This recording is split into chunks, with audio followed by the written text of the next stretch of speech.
Hi everyone, Sunsider here, and today I'd like to present something different to you as I'm sharing my impression on Diablo 4. Initially, I'd like to show you guys my live impression to bring a genuine first time impression to the video. However, since I'm having a bad technical issue where my audio sounds like someone requesting IR support from a radio, hi everyone, Sunsider here, then I guess I'll just go ahead with the whole entire impression instead. For your information, I've never played a Diablo title before, which makes this impression my very first impression, and I've never watched any closed beta test footage, characters introduction, gameplay, build or anything that you could name regarding this game before the early access came out. I bought the Digital Deluxe Edition at $89.99 with up to 4 days early access as well as the mount and mount armor. Was it a good idea to get this game at the price point? You'll find it later on in the video, so stay tuned. As soon as I get to control my character, I was left surprised to learn that the movement is not by using the WASD key, but by using the left mouse click instead. Veteran Diablo player would have attacked me in the comment section because I didn't know about this trivial thing. Honestly, moving a character isn't that big of an issue because the biggest issue for me comes from doing basic attacks or casting a skill. Since Sorceress is a ranged unit, the first few hours of the game serves a different kind of challenge for me as I'm still trying to effectively move and attack thanks to the movement key and basic skill that's using the same key.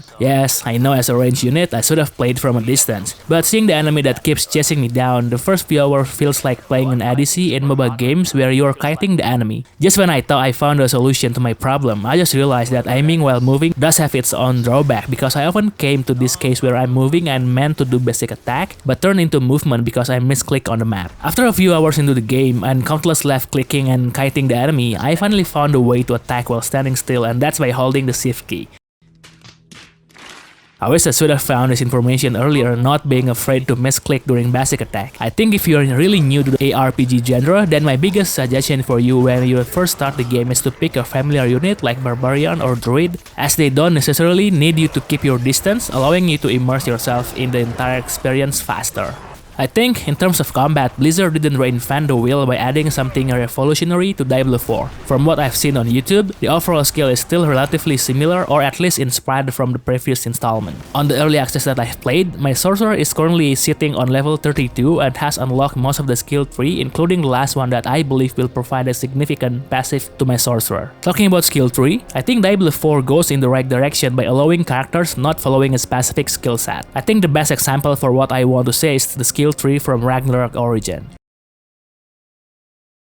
In this game, in order for you to access the next skill line is to invest a certain number of your skill points on a certain skill. On top of that, following a certain skill set normally drives you to a certain classes or vice versa. The worst part about this old system is the fact that how investment heavy it is to raise a skill and the skill reset scroll that normally costs a fortune. But Diablo 4 is nothing like that because the game allows you to reset your skill anytime you want it. I found out about this free skill reset when I'm contemplating on my lightning focus skill tree, which was fun to play as they bounce around, allowing me to clear hordes of enemies as fast as possible but super demanding on mana. Depending on your total points, the amount of gold required will increase, but not to that astounding amount that force you to farm gold from enemies. I've resetted my skill in order for me to find the most suitable skills and finally fell in love with the fire focused build. Mix and matching skills has a possibility to explore in case you really want to see both fire and ice or ice and lightning skills together, so enjoy your experiment. Talking about saving Sanctuary means that we are going to explore the place created by Lilith and Inarius. Exploring Sanctuary means that you'll have to fight enemies from human to beast to demons, entering dungeons to find aspects for your legendary tier weapons, clearing cellar to get treasure chests, clearing fort that are close to doing raid but not instance, and of course, completing side quests from NPCs scattered across the map.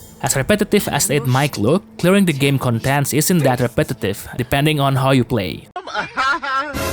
If you're like me, trying to get to the highest level as fast as possible for content, then it's difficult to enjoy the game because some of the side quests tend to require you to finish a dungeon with different mechanics to complete that sometimes can take a while for you to finish. The other things that keep the side quest repetitiveness away is their world event that happens randomly on the map. I came across my very first world mission when doing side quests and had to satiate the altar with blood. You will come across different world events with different goals and rewards. Doing the world events as well as clearing the dungeon, either voluntarily or from a side quest, is a good source for you to get rare grade equipment for your character.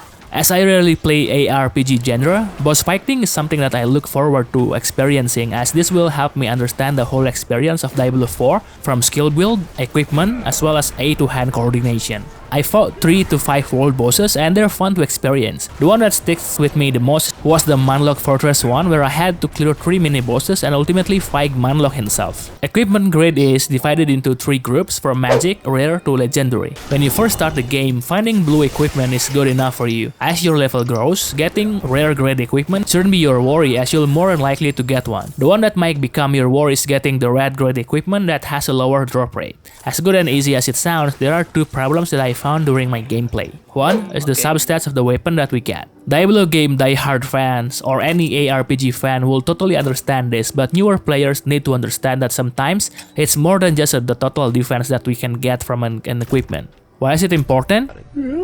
Here's a case study. At the moment, my current rare grade trousers provide +1 to my meteor skill. Now if I change this to another trousers, let's say this one, then I'll lose my meteor damage potential. If I really want to change my current trousers to a new one, there should be something that can make me really change my decision. Let's say a percentage pyro damage and intelligence, stuff like that. 2. The size of our bag space. I think after you hit level 15, getting a magic grade equipment is easy enough that it quickly fills your inventory. Now, since it's just a magic grade item, it's easy for you to throw equipment away or salvage it. When it comes to rare grade equipment, you'll find it harder to throw it away because there's no guarantee you'll come across the same item twice with the exact substats. Even if you did, the items probably don't have a socket for you to ingrain your refined crystals. Other things that's worth mentioning is the ability for you to specifically carve your desired enhancement on your legendary items. Let's say you finally found your red grade items and want to get the most out of its astounding stats, you'll have the options to add class specific aspects that you can get as the reward after clearing the dungeon. To me,